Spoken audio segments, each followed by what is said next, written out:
11th class, good morning. इससे पहले हमने वे आँखें के तीन भाग पढ़ लिए हैं। आज हम पढ़ेंगे चौथा भाग। इसमें एक भारतीय किसान की दयनीय दशा का वर्णन किया गया है कि एक किसान का किस प्रकार से शोषण किया जाता है। ध्यान से सुने, घर में पढ़ाई करें और वीडियो आप बिल्कुल भी नहीं देख रहे हो, देखो कुछ तो आएगा। 11th की हिंदी सरल है, तो इसे आराम से आप वीडियो देख के कर सकते हैं, इसमें कोई परेशानी नहीं है। आपको बहुत पढ़ना है, पढ़ते रहिए। 10th कर लिया तो इसका मतलब ये नहीं कि आप पढ़ना ही छोड़ दें, ठीक है, पढ़ाई करें। अब देखिए इसके बाद 7वां वाला पद देखिए, इसमें है बिना दवा दर्पण के घरनी, स्वर्ग चली आंखें आती भर, देख रेख के बिना दूध मुही, बिटिया 2 दिन बाद गई मर। अब यहाँ पे जो भारतीय किसान है उसकी आर्थिक स्थिति बहुत ज्यादा क्या है, कमजोर है।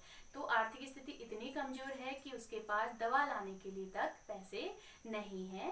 तो देखिए, किसान की पत्नी दवा दारू के अभाव में अपनी जान से हाथ धो बैठती है, यानी किसान के पास अपनी बीबी को ठीक करने के लिए, उसके लिए दवा लाने के लिए पैसे नहीं है। तो किसान की बीबी दवाई के अभाव में क्या हो गई है, जान से हाथ धो बैठी है।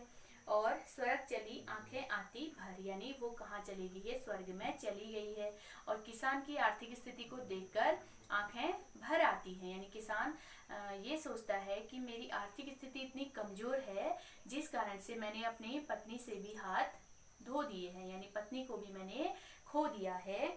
और देख रेख के बिना दुधमुही, और किसान की छोटी सी बिटिया है जो क्या करती है, दुधमुही यानी दूध पीने वाली बहुत छोटी सी बच्ची है।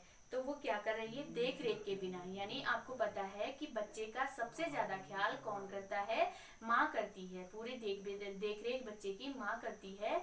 तो बिना देख रेख यानी देख रेख के अभाव में बच्चे की देख रेख नहीं हो पा रही है, तो और ना ही उसे दूध मिल रहा है जिससे वो जीती है, यानी दूध पीकर ही वो जीती है, अभी बहुत छोटी है। तो दूधमुही बिटिया भी क्या हो गई है, देख रेख के बिना, और 2 दिन बाद वो भी मृत्यु को प्राप्त हो गई, यानी बच्ची को देखने वाला अब कोई नहीं है। तो दूध पीती है तो दूध भी उसे नहीं मिल रहा है, तो इस कारण बच्ची भी उसकी क्या हो गई है, मृत्यु को प्राप्त हो गई है। अचानक इतना दुख किसान के ऊपर आया है। और इसमें देखिए आंखें भरना मुहावरे का प्रयोग हुआ है। और क्या लग रहा है आपको, अलंकार है इसमें, अलंकार इसमें कुछ भी नहीं है।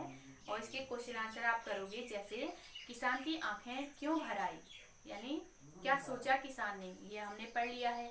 अब किसान की घरनी कैसे स्वर्ग सिधार गई, किसके कारण सिधारी वो भी आपको पता है। इसके बाद देखिए, घर में विधवा रही पतोहू।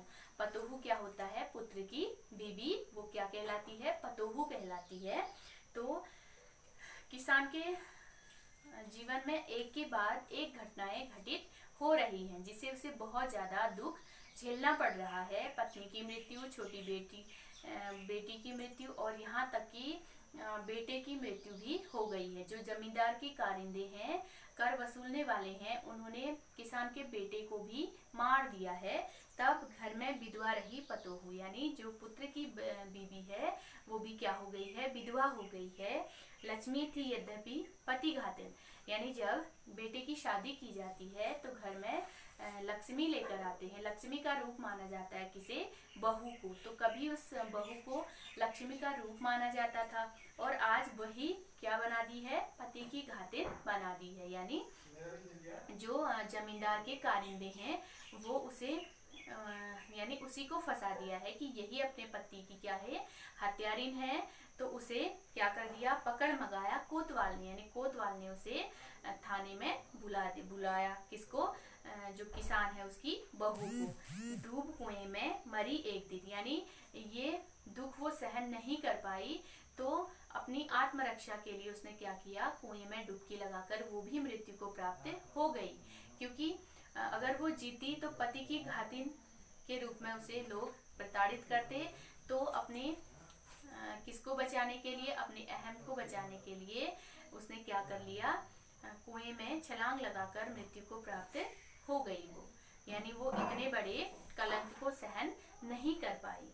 तो इसमें क्या है, किसान की पतोहू कुएं में डूबकर क्यों मर गई। तो किसान की पतोहू लक्ष्मी से पति घातिन कैसे बन गई। तो इनके अर्थ ग्रहण वाले प्रश्नोत्तर आप नोटबुक में लिखेंगे। और इसमें करुण रस दिखाई दे रहा है क्योंकि बहुत ज्यादा क्या है, दुख भरी घटनाएं घटित हो रही हैं, तो यहाँ पे रस लग रहा है करुण रस। ठीक है, ओके। इसके बाद हम जो बचे हुए हैं वो दूसरे वीडियो में हम पढ़ेंगे। पढ़ते रहिए घर में और वीडियो भी देखिए, एक ही बार में आपको समझ में आ जाएगा। ठीक है।